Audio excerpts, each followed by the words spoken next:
معاكم داليا جلال، اخصائي الصحه النفسيه والتربيه الخاصه تعديل سلوك الاطفال، استشاري نفسي وتربوي.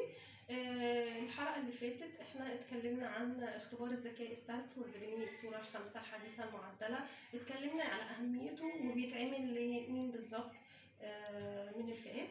المره دي هنتكلم عن ايه هو بقى طبيعه الاختبار، لان في ناس كتير بيجوا يسالوني هو جهاز يعني الطفل بيقعد عليه، يعني هو بيبقى اسئله عباره عن ايه او كده، الناس مش عارفه.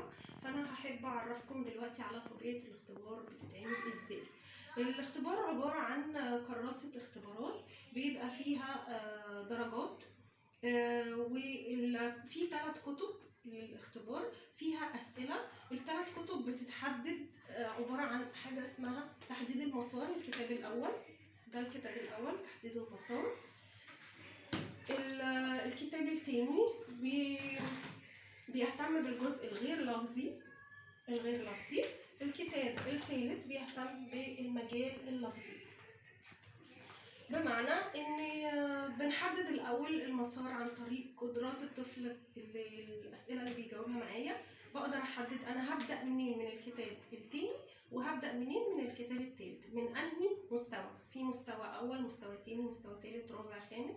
بتتدرج الاسئله من السهوله للصعوبه في الكتابين، وبناء عليها بنقدر نوصل لمستوى معين بيقف عنده الطفل ما بيعرفش يجاوب خلاص.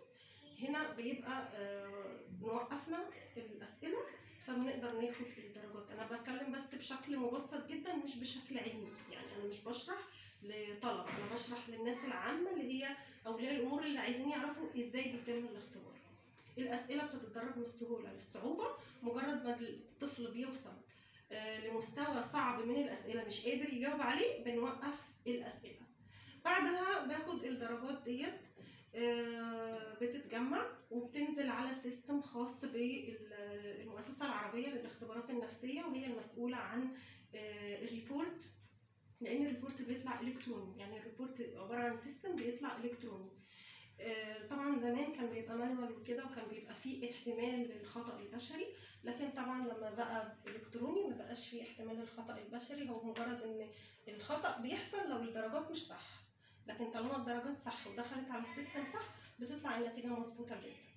ودي بترجع بقى لامانه اللي بيشتغل مع الحاله، ان هو يكون امين في وضع الدرجات، يعني ما احطش درجات اعلى ولا درجات اقل فاظلم الطفل اللي معايا.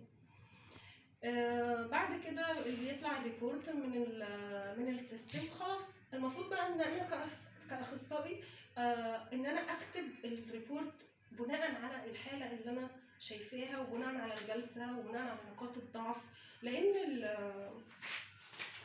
التفاصيل بتاعت الكلام اللي بتطلع في الريبورت يعني مش كل اولياء الامور هيفهموها، لانها معظمها كلام علمي يخص الاخصائي اللي هيشتغل. فالريبورت بقى اللي بيتكتب اللي هو تقرير الاخصائي ده بيكون الكلام اللي انا كاتباه، بيكون ملخص للريبورت كله. طبعا دي تفاصيل ولي الامر يعني ممكن ما يفهمهاش قوي. عمر عقلي، في نسبة تشتت، في دلالات إحصائية، في مركبات قدرة مشتركة، حاجات يعني كلام صعب شوية على أولياء الأمور. إحنا بنبسطه خالص، أو بتكلم عن نفسي أنا ببسطه خالص. ودي ريبورت هنا بيبقى فيه يعني ايه اللي طلع من اختبار الذكاء، القدرات العاليه عند الطفل، القدرات الضعيفه عنده، بنوصي بايه، او ايه البرنامج اللي ممكن نشتغل بيه.